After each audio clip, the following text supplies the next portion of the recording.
I have finally finished rat proofing the tops of the bins. Oh my god, everything takes forever, doesn't it? Now, for some peculiar reason, I think that end bin is a bit smaller than these two, because that polycarbonate sheet just fits that lid. These didn't. They were just, there was only 1/4 inch overlap. So, quite simple. Should have done it with that one. Took some more pallet boards, some narrower ones, and I've just made up a frame. So all I did was nail down with some inch tacks, inch round headed nails, all the way round, and just tacked them to that frame. And that's got a huge overlap now. It also, thankfully, adds some weight to the sheet, to the polycarbonate, and it's going to stop the wind picking it up.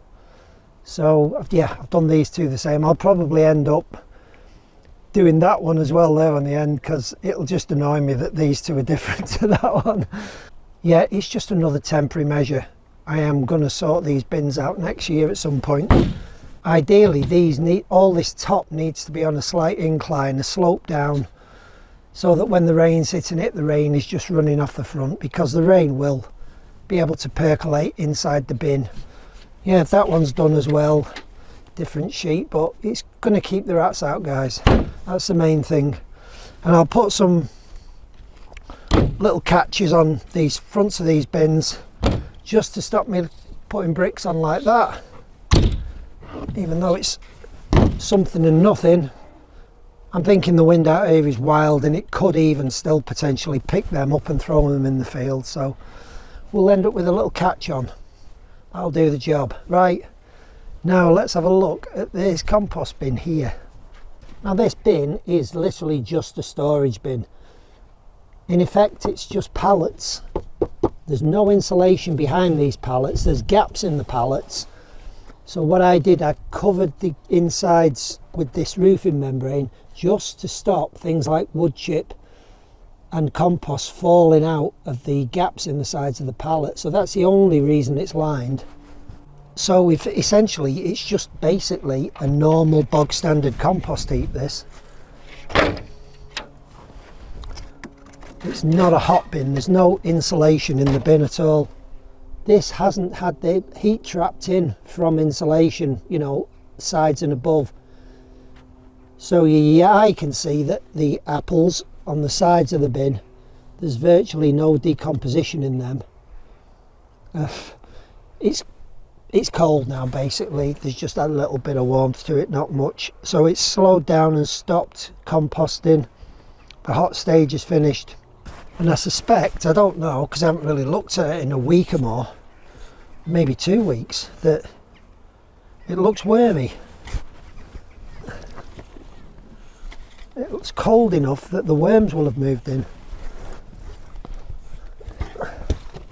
Oh god, yeah. God, look at these guys. Yeah, my little red wrigglers have found the home, the new home. So at this temperature, which is the mesophilic stage of composting, this is the stage the worms love, because it's not even hand temperature, but it's probably about 16, 17 degrees. The worms absolutely love it, the red wrigglers. So they've come in. They've found it. But I suspect that it smells a little bit sour to me, and that's probably just all the apples in it. It's not bad, it's not too bad, but I suspect it might be getting towards anaerobic in the bottom. So what I'm going to do now is turn it into the insulated bin behind me. So if there's any chance that more air being tipped in as I turn it, you know, kicks off the heap again, and you know, gets the microbes some oxygen and they start to thrive and multiply again, then it's better in the insulated bin. It'll do a better job of breaking it down. I'll just have another little dig around in here. Oh, look at them worms. Oh my god. Look at them all, guys. There's going to be thousands. There's going to be thousands of worms in here. see the stuff on the sides isn't very composted, look, and that's what you get from a standard bin. Whereas even though the hot bins aren't as warm on the sides, the stuff, you wouldn't find things like that really. Yeah, the sour smell is these apples, definitely. Yeah, it's them 100%. They're sort of putrefying a little bit. They've not got a lot of oxygen around them down there. So guys, I'm going to turn it. I don't want it in this bin anyway, because this bin will probably end up having wood chips stored in it. It's possibly a little bit anaerobic, so oxygen turn into the hot bin will do it really good. Which is absolutely another reason why I wanted to finish these bins off and get them rat proofed on the lid. As I turn that material into here, the rats are just going to smell them apples and then they'll just invade and tear up all the insulation. So that's what she looks like. She's had a couple of new linings on here, one on that side and one on the front. Bit of rat damage down there in that hole, doesn't really matter. Got a pallet in the base, got some, say, 5-10mm netting, plastic netting on top of the pallet, stop the compost falling through. So there'll be a bit of air underneath, so if this compost is wet, it's going to drain down through the bottom of this bin, dry out a little bit, and hopefully generate a little bit of heat again. Here we go. And this is why I said I want 4 bins, because now I'm having to carry the material across this path here between the two, and I'm just going to end up dropping loads of it on the path like that. There's going to be worms all over the floor. The only other option is to turn it into a barrow, put the barrow there and turn it back in. It's just moving it twice, isn't it? I'll crack on.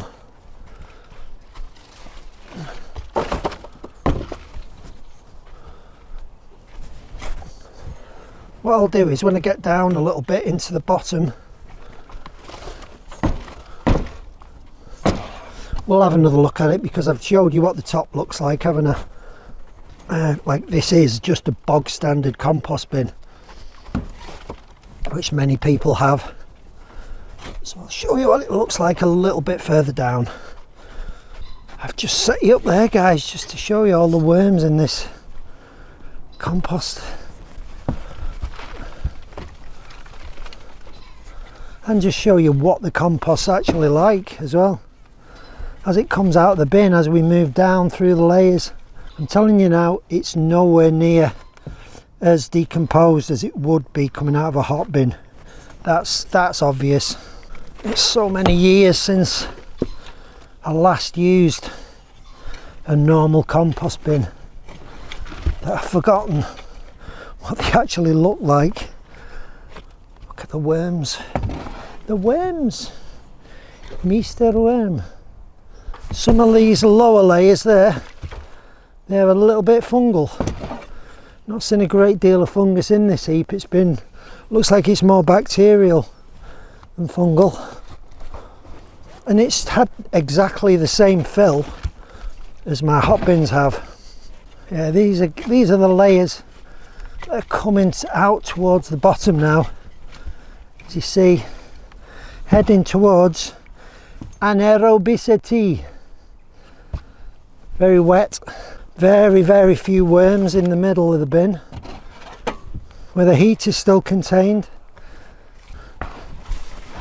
And for that reason, just for the lack of the fungal activity, every few shovelfuls now, I'm just going to sprinkle in a little bit of wood chip, because this is so wet, this stuff. Put some wood chip in, which will increase the fungal activity and dry out this material. There's always a balance between, you know, wet and dry. This is wet enough. I'm more than halfway down the bin now. That's right out the centre towards the bottom, look. See things like these leaves here, these are virtually as they went in the bin, you know, a month or two ago. Nothing's happened down there at the bottom.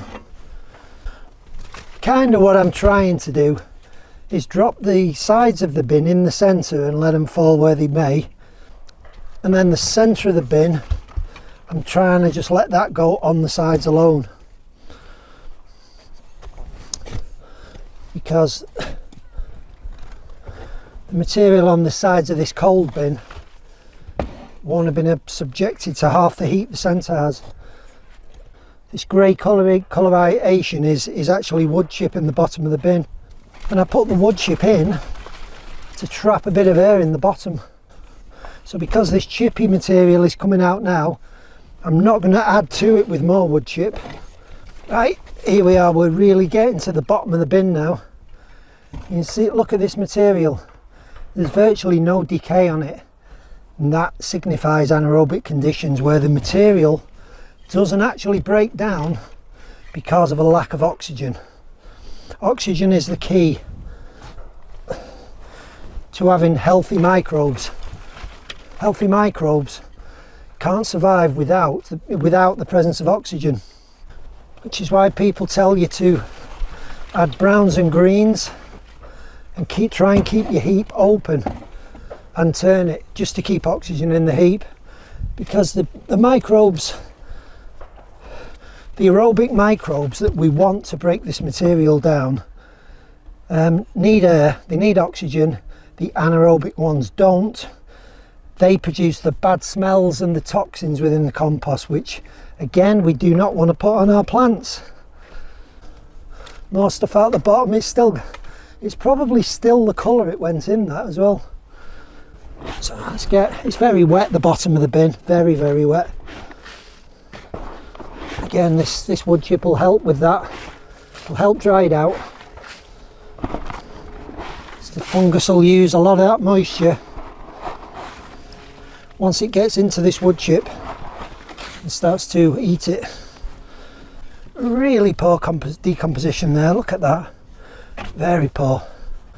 And it just shows you that the material right at the top of the bin where it could get oxygen is more broken down than the material in the bottom that's been there weeks longer. Oh, so there we are. There's the bottom of the bin, and you can still see the apples that were originally put in the bottom. Vast difference to a hot bin there. This is another reason I don't like bins like this.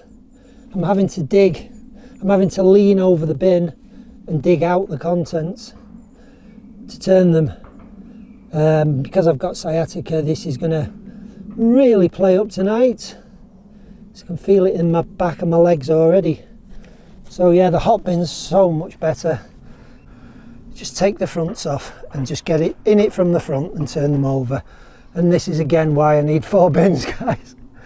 But that will be next year when we get that IBC moved and we lay 4 new bins out, complete new bins along this end. I'll use all the insulation again that's already in there. Maybe just use that right across the back, and I'll probably end up buying a couple more sheets of insulation to do the sides and fronts. Probably 3 sheets I'll need after recycling all the current insulation.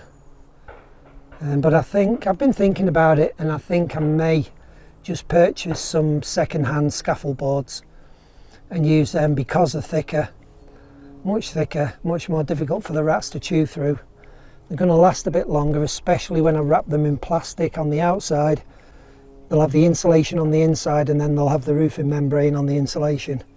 So they should last a long time, guys, and hopefully if I can get the boards to go one full length. These bins aren't going to all be sinking and dropping and moving, because this one is sinking down into this corner, this one is sinking over there, that one is sinking over there. A lot of that is the activity of rats and moles digging around underneath the bins, moving soil about, and the bins sink. That's something for another day. I need to get my shovel now and clean out the bottom of this bin, and then scrape up all the debris off the ground, get that bin filled up, get the lid on, put a bit of insulation on top. Then we've got an empty bin here, and all 3 bins are in use. I'm going to show you the middle bin that's had 2 fills of compost, one from that bin and one from this bin. Been dumped into there. It's been filled way above the top with made compost. So looky here, the middle bin. These little tiny white bits are the remnants of what I still haven't picked out, and it gets very tedious when you've been doing it for an hour, picking out these little tiny bits of polystyrene that the rats just love chewing. The rats couldn't get in this bin.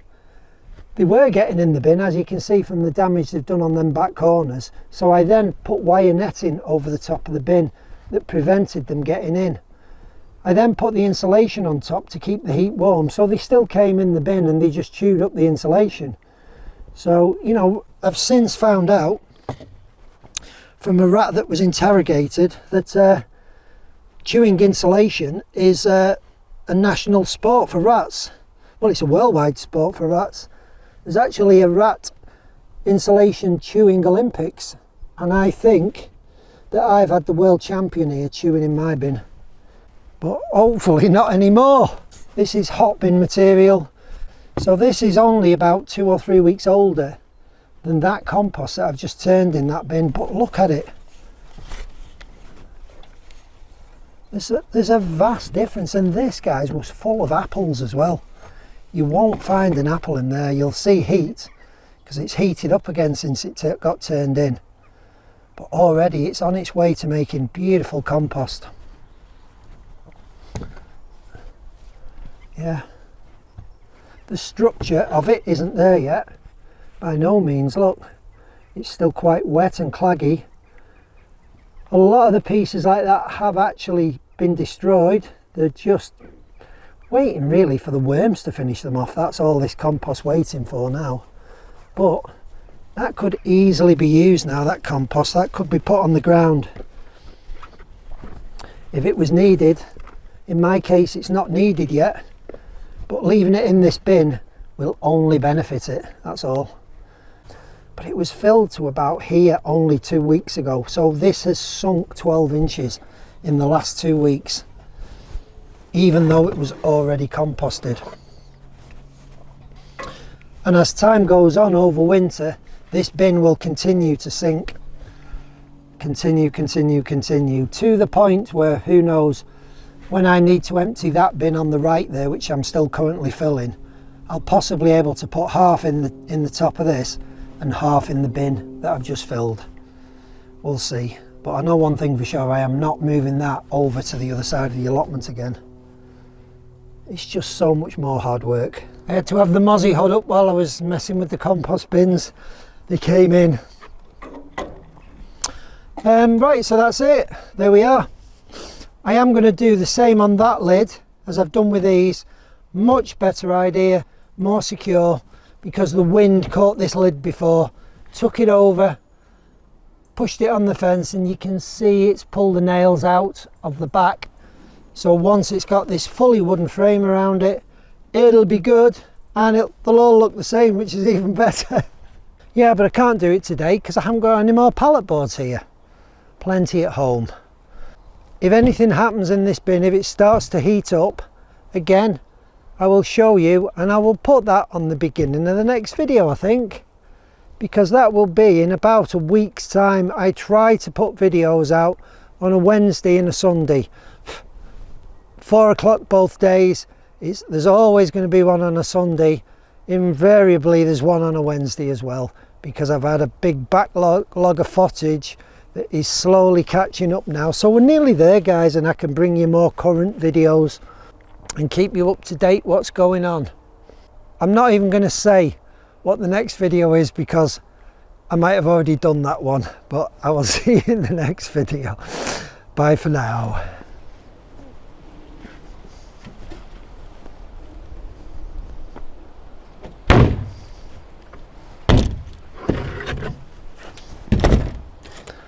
Not an indication of a rat in any bin.